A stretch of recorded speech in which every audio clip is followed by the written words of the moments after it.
Good day, guys. Shadowita, one hungry pagan. So, loads of people are covering all sorts of things at the moment, right? And one of the things I've seen being covered is Nigel Farage defending his Islamophobia on Sky News. But I came across this from LBC, and this is Nick Ferrari talking to Nigel Farage, right? It's only like just over 10 minutes long, so we're gonna see what this is about, right? And I only listened to the first like 30 seconds of it, and already I'm like, oh my god, how much fucking bullshit is gonna be spoken about in this. So I decided to do a reaction video instead. Now, once again, I still haven't got the right. Please stick with me, guys. I am like I no one's given me any suggestions yet, but any suggestions for a good better a better recording software that just simple basic YouTube video making software. No one's got any suggestions? Great. Anyway, so you'll be listening to the audio on this and seeing my reactions. So I'm just gonna make sure you guys can hear it. And yeah, there we go. The Honorary President of Reform UK, Nigel Farage, has challenged Rishi Sunak to a live TV debate on immigration. That ought to be hilarious. As he calls this small boats crisis a national... I actually would watch that. I would watch that. I might even do if they even did that. If they actually did that, I'd do a reaction to it. That'd be so fucking funny. Emergency. Nigel Farage joins me now. Thanks for coming on, Mr. Farage. Is this in reality, in your view, the immigration election? Good morning. Good morning. Immigration election. Do I think the issue of the boats crossing the English Channel? No one gives a fuck. No one can afford anything. No one can afford anything. So, what?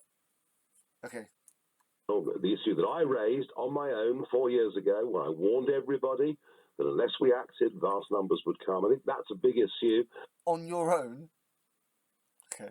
But I think even deeper than that, the legal immigration issue. I mean, can you believe that a political party that promised net migration of tens of thousands a year in successive manifestos, and then a Brexit government, elected to reduce the numbers coming into Britain, has allowed for 2 consecutive years 1.2 million people to settle. And so, yes, I don't think we can talk about housing. I don't think we can talk about schools.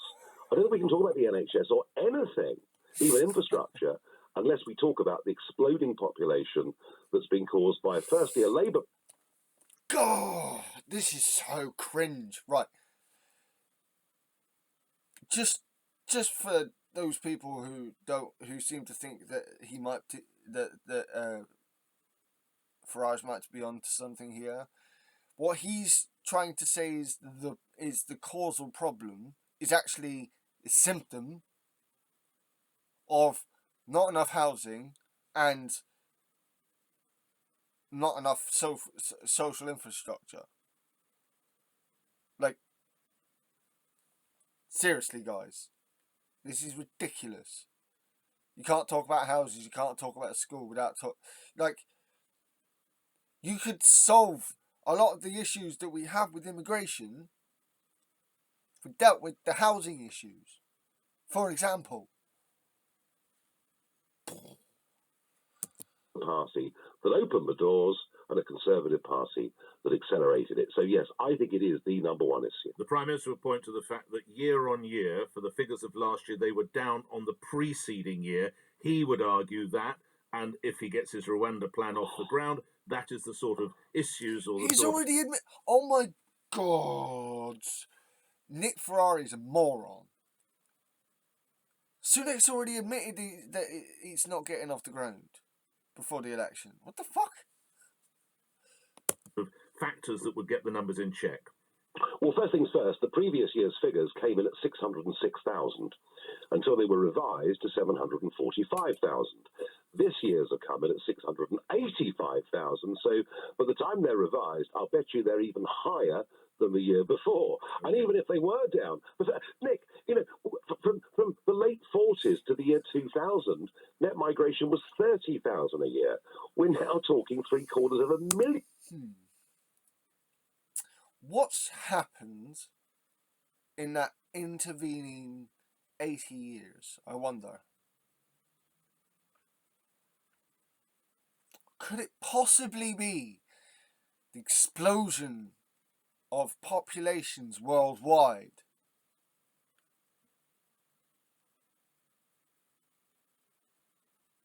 Yeah, I think that might be a big reason for this. I mean, the numbers are incomprehensible. They're so big. And when it comes to Rwanda, well, we did jump from 3.5 billion, 4 billion, to over 8 billion. Not sure he really gets the maths here. Here in Dover, Keir Starmer has nothing to say. Literally nothing to say. We'll smash the gangs. Well, how many times on your show have you heard ministers say we're going to smash the drugs gangs? And how much? Yeah, but Labour actually have a plan to do this. And on top of that, they also they also want to sort out their processing centres in France. What success has that brought in the United Kingdom? The point is, if you're a criminal trafficking gang in Calais, you could make 2 to 3 million euros a week at the height of summer. You could put every one of them now in prison. More would volunteer to come forward. The rewards are so high. And as for Rishi Sunak, well, I think the reason he called the early election is he'd made the big promise that planes would go to Rwanda in July. He realised they wouldn't. He feared that would lead to a big increase in support for Reform UK. You know, he's probably right. Let me make this clear to you. No planes are going to Rwanda with those that don't want to go. It isn't going to happen. And why? Because there is a court in Strasbourg that will say no to it. And this is... It's not a foreign court! You fucking frog! And by that I do not mean French, I just mean look at him. He's a fucking frog. And that's what you mean to frogs. Is the level of dishonesty of this debate. And look, we may choose to stay part of the ECHR, just as we could have chosen to stay part of the European Union. No. But you cannot stay... He is peddling such bullshit again. I mean, it's Nigel Farage, so of course he's peddling bullshit. But, oh my fucking gods. I bet, and this is no challenge. For us to leave the ECHR, we'd have to leave the European Council.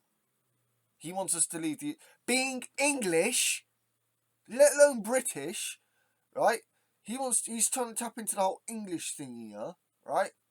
He's trying to tap into the jingoism thing. Being English is to be European. We are a European power. This guy's a fucking arsehole. Be part of that court and have control over those coming into your country. And I believe, as Brexit Britain, we should not be beholden to a foreign court. Now, a lot of it's people... not a foreign court, you retard. ...would say that you mentioned Brexit. You advocated for Brexit. We, the British, have judges on the fucking in the ECHR. This also means that European countries that fall foul of the ECHR have to take what British judges have got to say that are on that council. Fucking moron. You were a prominent campaigner for Brexit, and they would point to the fact, the economic record of this country since Brexit, and say, why would we listen to Nigel Farage about anything?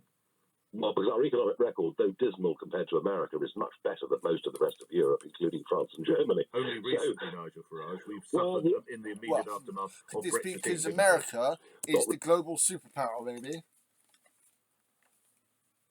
Really? I mean, our export figures actually are surprisingly good. The real problem with our economy is low productivity and low growth.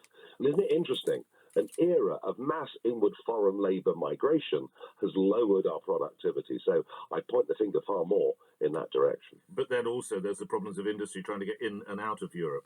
And right across the board, they talk about extraordinary amounts of red tape that are now needed to just get trucks in and out of Dover and into Calais. Yeah, and some of that is our own fault. Some of that is our own fault, and I sort of almost feel at times All of it's our own fault. authorities and civil service almost would rather inflict sort of self-inflicted wounds. This dickhead convinced many people to vote to impose economic sanctions on ourselves, and now now they have the bollocks to start bitching and complaining about it. It's like, this isn't just some of it's your fault. This is all your fault. On us than try and make Brexit work smoothly. Let's talk about some other matters as regards Never would run. Brexit was never going to run smoothly. Reform UK. You've opted not to stand. Some would say, why should the Prime Minister debate someone who's not even prepared to put their name on a ticket for this year's election? You, Nick Ferrari, may remember in the year 2014 that on your show, the Deputy Prime Minister, one Nicholas Clegg, challenged me to a public debate about Britain's future in the European Union. Do you remember? I remember it well. Do you remember? I remember it well. So why did Clegg challenge me? Because I was seen to be the voice that was advocating leaving the European Union. Nobody has a voice on the English Channel of small boats as big as me in this country. I'm the man that predicted it. Fuck off. This man thinks he's God. He thinks he's Jeebus. He thinks he's the second coming. All the other fucking Christian bollocks. What the fuck? How can anyone believe a word this guy says? From the very start, I'm the man that says he's got the solutions. I believe the Prime Minister. You never had the solutions. You never won a seat in Parliament because no one fucking trusts you. Is being dishonest with the great British public. So if Keir Starmer won't debate him, and after all, he's offered Keir Starmer 6 debates, well, I tell you what, Rishi, just give me one with you on immigration. You're speaking today with the slogan, I understand, Rishi can't stop the boats. How would Nigel... This is ridiculous. This is actually stupid. After the last, God's know how long, most people are now seeing that all this chatter about immigration is just fucking bullshit. Like, it seriously is just bullshit. You know, a lot of what, you know, the issues that we have with these small boats coming across could be dealt with, but people like Nigel Farage and the Tories and Nick Ferrari, they all want fucking gimmicks. Because they're populist arseholes. I seriously, it boggles the mind that anyone believes this fucking moron. Nigel Farage and Reform stop the boats. Point one, you have to say, and mean it, that nobody that comes into this country via small dinghy through a criminal trafficking gang will ever, under whatever circumstances, be given permanent leave to remain. And secondly, you have to recognise... And how do you enforce that, Nigel? How are you going to enforce that, Nigel? That unless you cut the Gordian knot of membership of the European Court of Human Rights, you will never be free to make those decisions. Fuck off. Seriously. I could intellectually tear this apart, but I just cannot be bothered. At this point, it's a case of just fuck off with your bullshit, Nigel. Go elsewhere with your with your snake oil shit. You see, if you go back to the last Labour government, Nick, I mean, we were deporting 45,000 illegal immigrants every year. Now, because of the activism of that court and its increased role, we simply can't do that. Bullshit. Actual bullshit. The reason why the ECHR has gotten involved so much more recently is because the Tories have been trying to chuck people to a place that they ought not to be fucking going to. Nigel, you ignorant, lying little cunt. how would people seeking to escape persecution, whatever it might be for their political views, their sexuality, how would they get to the UK? Well, I don't think these aggressive young men that cross the English Channel are escaping persecution. Oh, it just, every single word that comes out of his mouth is poison.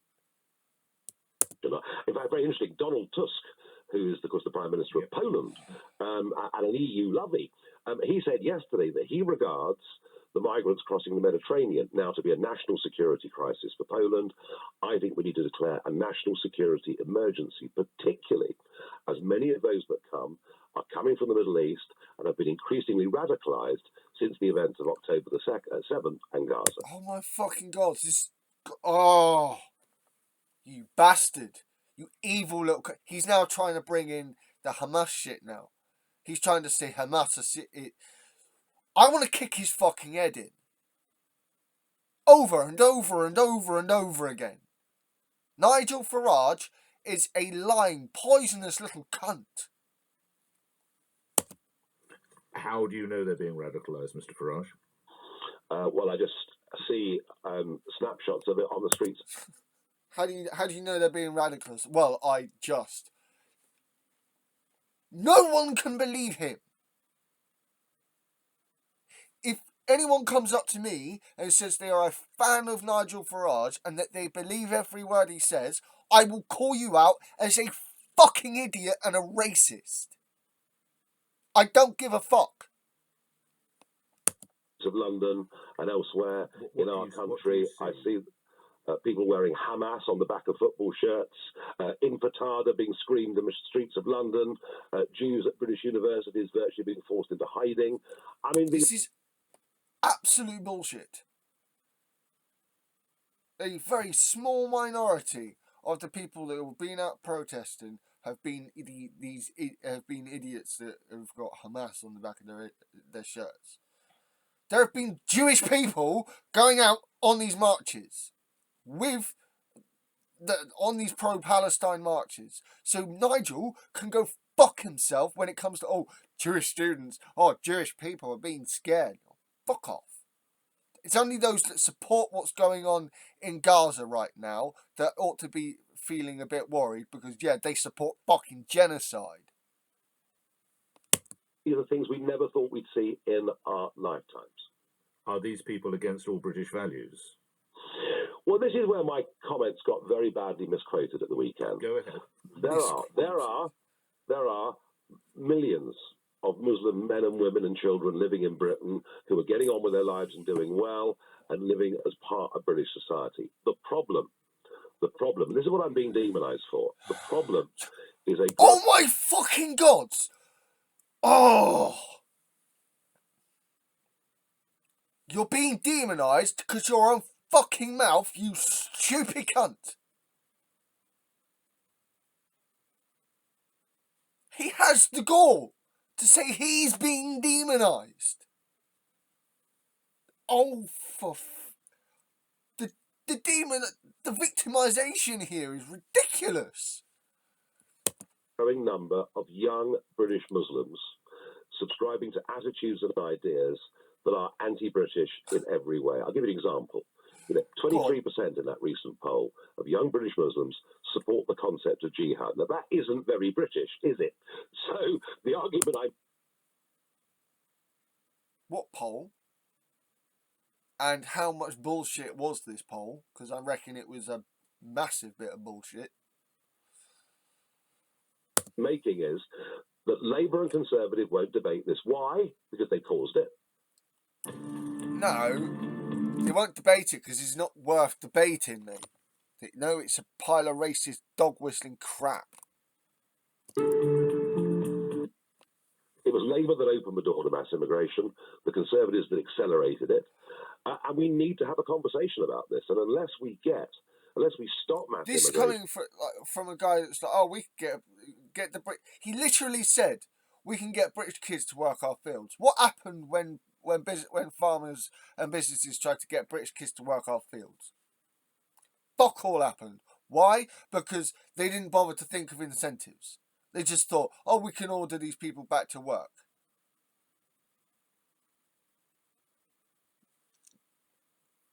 so far beyond actual reality, these people. We will see more and more of segregated communities living in our country, and that is unhealthy, it's bad. You will if you're not going to bother with helping them to fucking actually become part of the society. If you're going to continue to demonize these people, Nigel. And it's wrong. Where do you see that segregation? In the cities, mostly, and I think you saw it in the local elections. You saw councillors being elected, standing up with raised fists, screaming Allahu Akbar. Do you even know what Allahu Akbar means?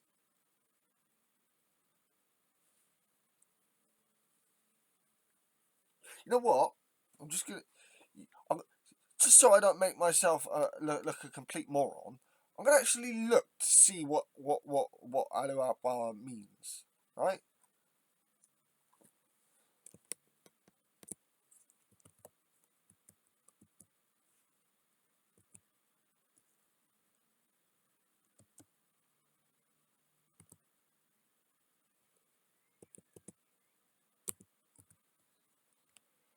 Allahu Akbar.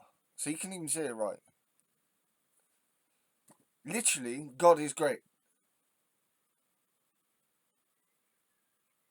Literally, it's the Muslim version of a Christian saying, "Praise be to God."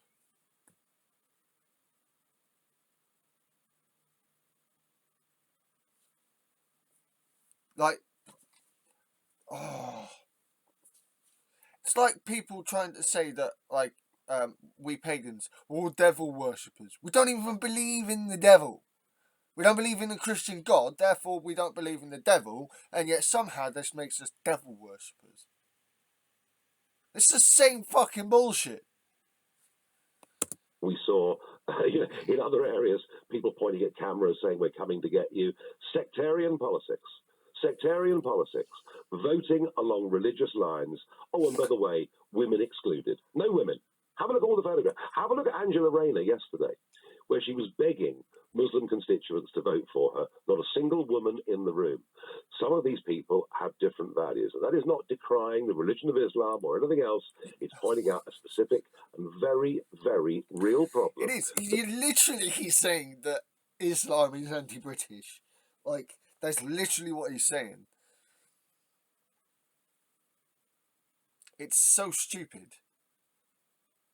Look how often the Bible speaks down about women. And this is a guy who complains that there's not enough Christians in the country.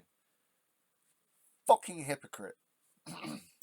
Everybody else wants to run away from. To those who would say, why are you so concerned? You've said the US election is far more important than the UK one. No. What I said was the UK election is That's very exactly what you said. important. But in terms of global peace and security, who becomes President of America is vital, and it's vital for us as well. They're two separate things. How confident are you that President Trump could bring about peace?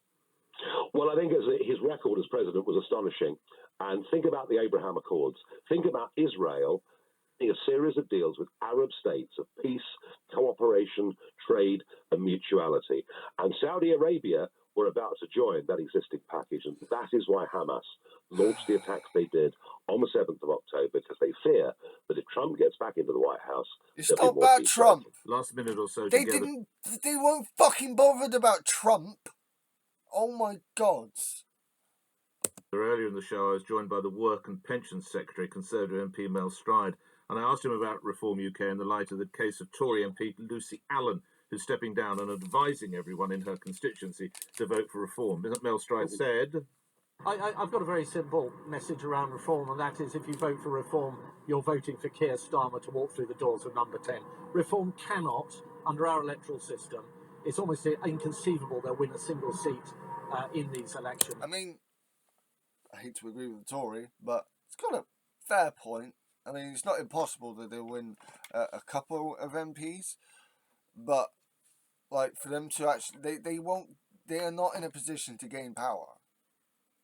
They're not a proper political party. But what they can do, of course, is draw support which would otherwise go to the Conservative Party. They will simply be helping Labour walk through the door of number 10 Downing Street by voting reform. Battling with an aircraft overhead. Nigel Farage, a response, if you would. The election's over. Labour have won. It's a foregone conclusion. That's done. It's over. The question is, who is going to provide opposition? And I mean, to a certain point, like this one part, probably part of, like the only part of the of this little interview here that I probably agree with Nigel on. I mean, I'm not an absolutist, right? But we know at this point that unless Starmer absolutely shits the bed, and even then, like Labour are likely to are going to win this election, and it is going to come down to who's like how badly do the Tories get beat. Conservative Party will be in opposition, but they won't be the opposition. They hate each other. They're split down the middle. And what we need is a voice in there of genuine opposition and alternative. We've had your style of politics for nearly 10 years. We don't need any more of it, Nigel. Fuck off. The Conservatives can't provide that reform if they win seats in Parliament. And well, that's lastly, surely that's your voice, Nigel Farage, and you must. He cannot come round to the fact that political reality, material reality as well, just does not favour his point of view.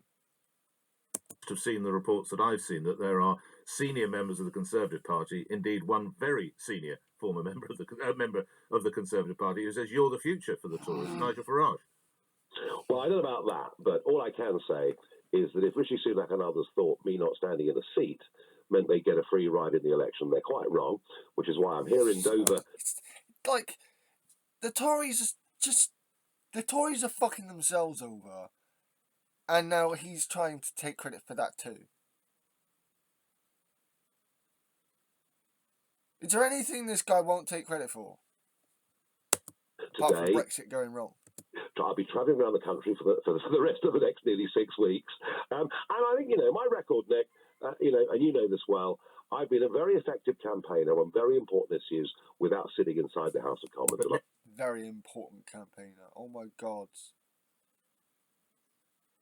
This guy blows his own trumpet more than the average elephant. Never got over the line. Why is it you never got over the line, do you imagine? Well, I only really tried once. And you stood in a number of constituency elections. Oh yeah. But UKIP was a pressure group.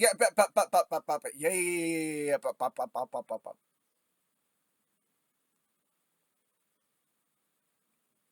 You have failed every time you tried to gain a seat, mate. UKIP was a pressure group that used elections to push its message. I mean, saving deposits was a blooming miracle when we were at UKIP in the early days. Right. I had one serious go, and that was in a constituency just a few miles from where I am now in Planet South. And do you know what happened? The Conservatives... You were outvoted by a dolphin, by a guy dressed as a dolphin, you fucktard. And the agent got a 9-month prison sentence for gross overspending and breaking of election rules. So the one time I did have a serious go, they cheated. There you are. Right, it's actually hilarious. It seriously is hilarious. He is such a bullshitter. Okay, so that's the end of that then. Well, yeah, again, it's amazing how much bullshit that man still continues to come out with. Oh.